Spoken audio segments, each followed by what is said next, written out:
ሰላም ጤና ይስጥልን የተወደዳችሁና የተከበራችሁ ያላችሁ በያላችሁበት የዓለም ጫፍ በያላችሁበት የሀገር ጥግ ሁሉ ሰላም ፍቅር ጤና ትሆኑ ዘንድ ዘወትር ምኞታችን ነው። በዛሬው መሰናዷችን ከሰሞኑ መነጋገሪያ ስለሆነችው ስለ ቀነኒና ዛሬ በማህበራዊ ሚዲያ በስፋት እየተመላለሰ ከሚገኘው ምስሏ ጋር ተያይዞ እጅግ በጣም ብዙ ርዕሰ ጉዳዮች እየተነሱ ይገኛሉ። ከዚህ ቀደም እንግዲህ በብዙ መልኩ ፈገግ እያለች እየሳቀችና በጣም ደስተኛ ሆና የታየችባቸው ፎቶዎች ነበሩ የሚታዩት። ዛሬ ማለዳውን ጀምሮ ደግሞ ተደብድባ የአካል ጉዳት ደርሶባትና ፊቷ በልዞ የታየችበት ይሄ ፎቶ እዚህ ማህበራዊ ሚዲያው ላይ መታየት ጀምሮ በጣም ብዙዎች ሀሳባቸውን እያነሱ ይገኛሉ። ከዚህ ጉዳይ ጋር ተያይዞ አንዳንድ ርዕሰ ጉዳዮች ልናነሳና ልንጫወት ወደን ነው። እስከ ፕሮግራማችን ፍጻሜ ድረስ አብራችሁን ቆዩና መሰናዷችንን ተከታተሉልን። በቆይታችሁም ታዲያ በምናነሳው ርዕሰ ጉዳይ ላይ ሀሳብ አስተያየት ካላችሁ በሀሳብ መስጫ ሳጥን ላይ ያስፍሩልን።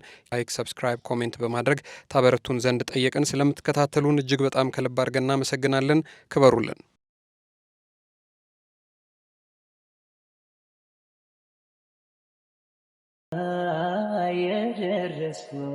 የቀነኒ ጉዳይ ውሎ አድሮ ዛሬም ከየሰው ልብ ውስጥ ሊወጣ አልቻለም። ዛሬም ማህበራዊ ሚዲያው በእርሷ ጉዳይ ተወጥሯል። ቤተሰብ የአሟሟቷን ሁኔታ ለመስማት ምን ተፈጥሮ ምን ተከስቶ እንዴት ሆና እንደሞተች ፖሊስ ደረስኩበት ያለውን የምርመራ ውጤት ለመስማት በጉጉት እየጠበቀ ይገኛል። እርግጥ ነው ይህ የሞቷን ዜና የሰማ ሰው ሁሉ ፍላጎትና ጉጉት ነው። ወዲህ ደግሞ ፖሊስ እኔ መርምሬ አጣርቼ ከማወጣው የተረጋገጠ የምርመራ ውጤት ውጪ በየማህበራዊ ሚዲያው ላይ ያልተጨበጠና ያልተረጋገጠ ነገር የምታራግቡ ሰዎች ከተግባራቸው ተጠንቀቁ ቢልም ቅሉ ጉንጭ አልፋው ክርክር ግን አሁንም እንደቀጠለ ይገኛል። ወዲህ ገድሏታል፣ እንዲህ ያለውን ነገር እርሷ ራሷ ፈቅዳ የምታደርገው ነገር አይደለም። እንደው ገድላት ባይባል እንኳን እርሷ ራሷን ለማጥፋት ዋነኛው ፑሽንግ ፋክተር ወይንም ገፊ ኃይል የሆነው እርሱ ነውና አንድም በተዘዋዋሪ መንገድ ሞቷ ላይ እጁ አለበት የሚል ሀሳብ የሚያነሱ ሰዎች ባሉት ልክ ወዲያኛው ጽንፍ ደግሞ አንዷለምን እናውቀዋለን እንኳንና እንዲህ ሊያደርግ ቀርቶ በጭራሽ እርሷ ላይ ይህንን ነገር አያስበውም የሚሉም ብዙ ናቸው። ይህ በእንዲህ እንዳለ ታዲያ እንዲህ ጎራ ለይተው በዚህ ሀሳብ በሚሟገቱ ሰዎች መካከልም የከረረ ነገር መፈጠሩ ተሰምቶ ነበር። ከዚህ ጉዳይ ጋር ተያይዞ ሶለን ብርሃኑ ለሜሳ የሚባሉ ግለሰብ ይህንን ጉዳይ በብርቱ አስተውለውት ኑሮ እንዲህ ሲሉ ስለ ጉዳዩ ግላዊ አስተያየታቸውን ሰጥተዋል። ፖሊስ የቀነኒ አዱኛን አሟሟት አጣርቶ ለቤተሰቧና ለሕዝቧ እንዲያሳውቅ ጫና እያደረጉ ያሉ አንዳንድ እህቶቻችን ላይ የሚደረገው ማሸማቀቅ ተገቢ አይመስለኝም ይላሉ። በርዕሰ ጉዳያቸው ነገራቸውን ሲጀምሩ ሲቀጥሉ እንዲህ አሉ።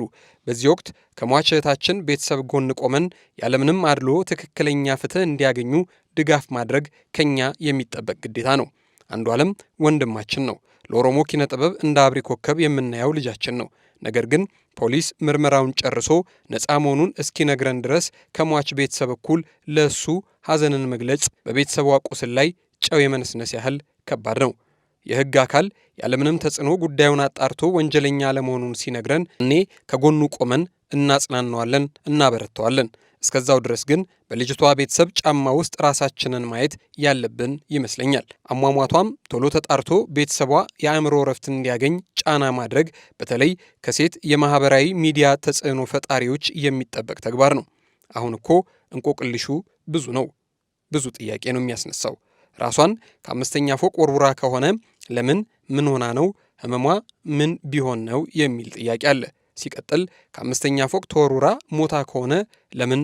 ከመወርወሯ በፊትስ ስንት የግድያ ሙከራዎች ታስበውባት ይሆናል? ማን ነው ይህንን አረመኔያዊ ነገር የሚፈጽመው? ሌላ ቦታ ሞታ ወይም ተገድላ ከሆነስ ለምንና በማን? ቤቷ ውስጥ ደግሞ ተገድላ ከሆነ ከዛ በኋላ ተወርውራስ ከሆነ ለምንና በማን የሚሉ ብቻ ብዙ ጥያቄ እልፍ ሀሳቦች በአእምሮዬ ይመላለሱብኛል። በቃ የእሷን ስቃይ መከራ ውጣውረድ አናውቀውም። እሷ ግን ስትታመም ኖራ ትናንት ነበረች፣ ዛሬ የለችም። እየኖረች ሞታ ነበር። ሐቋ ከተደበቀ ፍትህ ካላገኘች አንዲት ወጣት ሞታም እየሞተች እንዳትቀር የሚመለከተው አካል ፍትዋን ሊሰጥ ያስፈልጋል ሲሉ ሀሳባቸውን ያጠቃልላሉ። የሆነ ሆኖ የቀነኒ ጉዳይ አሁንም ከየሰው ልብና አንጀት ውስጥ ያልወጣ መሪር ሐዘን ሆኗል። በተለይ ትላንት በሕይወት ሳለች የሰራቻቸውን የቲክቶክ ቪዲዮዎች ይሁኑ ለማስታወቂያ ስራዎች የተነሳቻቸውን ፎቶዎች ያዩ ሰዎች ሁሉ ሐዘን ህመሙ እንደ አዲስ ልባቸው ላይ የተሰማቸው ያነቡ ይዘዋል። ዛሬ ማለዳውን በየማህበራዊ ሚዲያው የተሰራጨው የቀነኒ ፎቶ ደግሞ ብዙ ጥያቄዎችንና ሐሳቦችን ይዞ ብቅ ይል ጀምሯል። ለወትሮ ስፍር ቁጥር በሌላቸው ውብ ገጽታዋን ባላበሷትና በፈገግታና በሳቅ ተሞልታ በተነሳቻቸው ፎቶዎች ስትታይ የነበረችው ቀነኒ ዛሬ ወደ ማህበራዊ ሚዲያው ብቅ ባለው የተጎሳቆለ ፎቶ በጭራሽ ታይታ አታውቅም ነበር። ዛሬ በማህበራዊ ሚዲያው ላይ ታይቶ ብዙዎችን እያነጋገረና በገድሏታል አልገደላትም በሚሉ ሐሳቦች መካከል ለሚከራከሩ ሰዎች ሌላ ተጨማሪ የሐሳብ ማጎልበቻ መረጃና ማስረጃ ሆኗቸዋል። ቀነኒ እንዲህ ተደብድባ ተጎሳቅሏ ፊቷ በልዞ የታየችበት ይህ ፎቶ የብዙዎችን ልብ ሰብሯል። ብዙዎችም ገና ካሁኑ የማህበራዊ ገጻቸው መለያ ወይንም ደግሞ ፕሮፋይል ፒክቸር አድርገውታል። ብዙ ሰዎች ከዚህ ፎቶ ጋር ሐሳብ አስተያየቶቻቸውን በማስፈር ማሳረጊያቸውን ፍትህ ለቀነኒ ፍትህ ለእህታችን ይሉ ይዘዋል። ይህ ፎቶ ማህበራዊ ሚዲያው ላይ ብቅ ካለ ጀምሮ ብዙ የልጅቱን የቀደሙ የኑረት መልኮች አጠያያቂ ያደረጉ ጥያቄዎችንም እያስነሱ ይገኛሉ። ከዚህ ቀደም ሰርተን ወደ እናንተ ባቀረብነው መረጃ መሰረት አንድ ትዕግስት ከምትባል የቅርብ ወዳጇ ጋር በዋትሳፕ ከተለዋወጠችው እጅግ አሳዛኝ የጽሑፍ መልእክት ጋር ተዳብሎ ነገሩ መሳ ለመሳ ሲታይ ቀነኒ እውነትም እንዳለችው ሕይወት የመረራት ሞትን ለመመኘት በብዙ የሚጋብዟት ጉዳዮች እንደነበሩና እንዳለችውም የነበረችበት ሕይወት ሌላ ሴት ለ30 ሰከንድ የምትቀመጥበት አይነት እንዳልነበር ማስረጃ ሊሆን ይችላል። ይህ ፎቶ ብቅ ከማለቱ ብዙዎች ድርጊቱን ከሱ ውጪ ማንም ሰው ስላለመፈጸሙ ማስረጃ ነው ማለት ጀምረዋል። ይህ በእንዲህ እንዳለ የታሪክ መምህሩና ተመራማሪው ታየ ቦጋለ አረጋ ደግሞ ጉዳዩን በተመለከተ ድምፃዊ አንዷለም ከተጠርጣሪነት ወይንም ደግሞ ቢዮንድ ሪዝነብል ዳውት የሆነ በቂ ማስረጃ እስካልተገኘለት ድረስ ነፃ ሊሆን ይችላል፣ ፍትህ ቀና ብላ የደረሰባትን መናገር ለማትችለው ሲል ሐሳቡን ገልጿል። ከዚህ ፎቶ ጋር ተያይዞ ቀነኒ እንዴት ባለ ሕይወት ውስጥ እንደከረመችና አሁንም ቢሆን ይህ ሁሉ እስኪሆን ድረስ ለምን ቁጭ አለች በሚሉ ሐሳቦች ውስጥ የሚመላለሱ ሰዎች ሐሳብ አስተያየቶቻቸውን መሰንዘር ጀምረዋል። ከነዚህ መካከል ደራሲት ኤልሳ ሙልጌታ ሐሳቧን እንዲህ ስትል ነው የገለጸችው። ለምን ጥላ አልሄደችምን?